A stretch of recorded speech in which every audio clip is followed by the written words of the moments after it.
आणि आंदोलनामध्ये कन्वर्ट करायचं काम आपण करू. ठीक आहे. आज मीटिंग जी घेतली त्याला आपण एक प्रकारे कार्यशाळा प्लस मीटिंग झाली. कार्यशाळा कशासाठी घेतली की जे विभागीय अध्यक्ष सेक्रेटरी आहेत आणि जे संस्था रजिस्ट्रेशनच्या प्रोसेसमध्ये ज्यांना वाटतं की बाबा चला आम्ही आहोत तर त्यांना हे माहिती असलं पाहिजे. त्यांच्या संस्था संघटना चालवतात, वर्षानुवर्ष चालवतात. अध्यक्ष म्हणजे काय, सेक्रेटरी म्हणजे काय, जबाबदारी काय आहे, त्याचे कॉन्सिक्वेन्सेस काय आहेत, नाही केलं तर काय आहे, केल्याने काय होणार आहे, कंप्लायन्स काय असतात. ठीक आहे, डिटेल्स मध्ये आपल्याला एका दिवसामध्ये ते काय होत नाही, पण त्यांना ते रजिस्ट्रेशन करण्यापूर्वी हे कळावं, कामकाज कसं करायचं हे कळावं आणि त्यांना वाटतं की मी करायला तयार आहे. त्याच लोकांना आपल्याला संस्थेच्या रजिस्ट्रेशन मध्ये काय करायचं घ्यायचं त्याचं रिझन आहे. कारण ज्या वेळेला संस्था रजिस्ट्रेशन मध्ये कॉन्ट्रॅक्टरी लोक घेतली तर भविष्यामध्ये ना जे काय टार्गेट अचीव करायचं आहे, व्यवस्था परिवर्तन, भ्रष्टाचार कम दूर करणं. कारण भ्रष्टाचाराला आहे ना मुळासकट काढू शकत नाही, तर त्याला काय करणं, कंट्रोल करणं आणि जे आपल्या देशातली जनता आहे, व्यक्ती आहे, त्याला न्याय देण्याचा प्रयत्न करणं. जे कार्यकर्त्यामध्ये होत नाही ते निगेटिव्हिटी ती काढून टाकणं आणि त्याच्या जीवाला जो धोका निर्माण झाला आरटीआयच्या माध्यमातून असेल, भ्रष्टाचार उघडकीच्या माध्यमातून असो, ते लोक काय करतात, एक उदाहरण तयार करतात, बघ याला असं केलं तर तू करू नको. म्हणजे ते जे काही सत्ताधारी आणि प्रस्थापित लोक आहेत ते कुणाला ऍक्सेसच द्यायला मागत नाही. हे बदलायचं असेल तर मात्र आपल्याला सेम पद्धतीनं काम करून चालणार नाही, शायनिंग पद्धतीनं काम करून चालणार नाही, स्ट्रॅटेजिकली काम करावं लागेल. मग त्याच्यासाठी आता विचार करा, मी एवढे कार्यक्रम घेतले आणि त्याच्या व्यतिरिक्त मी वैयक्तिक बाबच्या लेवलला पण घेतो. तुम्ही कधी पोस्टर, बॅनर इंस्टाग्रामवर पाहिलं का? तर नाही. जर ते मी करायला लागलो तर मी काय करेन, प्रसिद्ध होईल, पण तो मी होईल. बरोबर की नाही? त्यांनी रिव्होल्युशन होणार नाही. रिव्होल्युशन करायचं असेल तर तुम्हाला त्याग महत्वाचा आहे, सॅक्रिफाईस महत्वाचा आहे.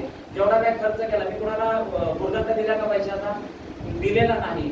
याचा अर्थ माझ्याकडे भरपूर पैसे आहेत किंवा मला कोणी प्रोग्रेट करताय का किंवा मला कोणी सपोर्ट करतात, तसंही नाहीये. ते मला वाटतं की जबाबदारी मी स्वीकारली आणि म्हणून मी करतोय. बरोबर की नाही? आणि कोणी काय म्हणत असेल, का करतात वगैरे, तुम्ही त्या उत्तर तुम्हाला सांगितलेलं आहे, तुम्ही बोलू शकता. तर हे सगळं एस्टॅब्लिश करण्यासाठी आपलं टार्गेट काय आहे तर आपल्याला 5000 कार्यकर्त्यांचं नेटवर्क आपल्याला काय करायचं आहे, मजबूत करायचं आहे. 5000 कार्यकर्ते बनण्यासाठी तुम्हाला 500 संस्था महाराष्ट्रामध्ये जुळवणं गरजेचं आहे. जुळत नसेल तर क्रिएट करणं गरजेचं आहे. बरोबर ना? आणि त्या 500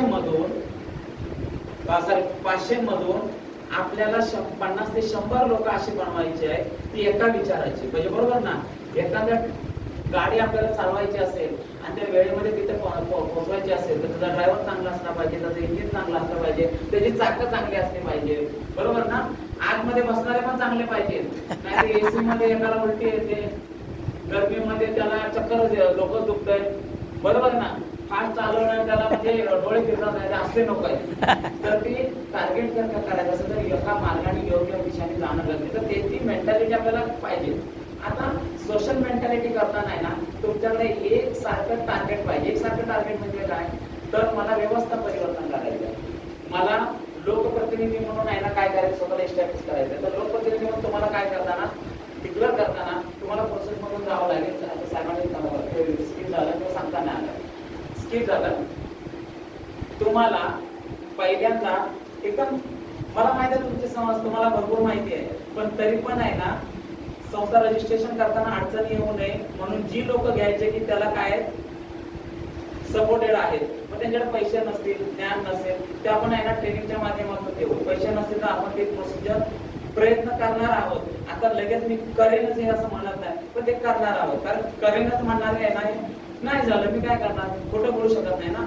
कारण आपल्याला स्वतःची व्हॅल्यू क्रिएट करायची, संस्थेची व्हॅल्यू क्रिएट, कार्यकर्त्यांची व्हॅल्यू क्रिएट करायची. मग कार्यकर्ता हा लोकप्रतिनिधी आहे म्हणण्यासाठी तुम्हाला एका प्रोसेस मधून जावं लागणार आहे.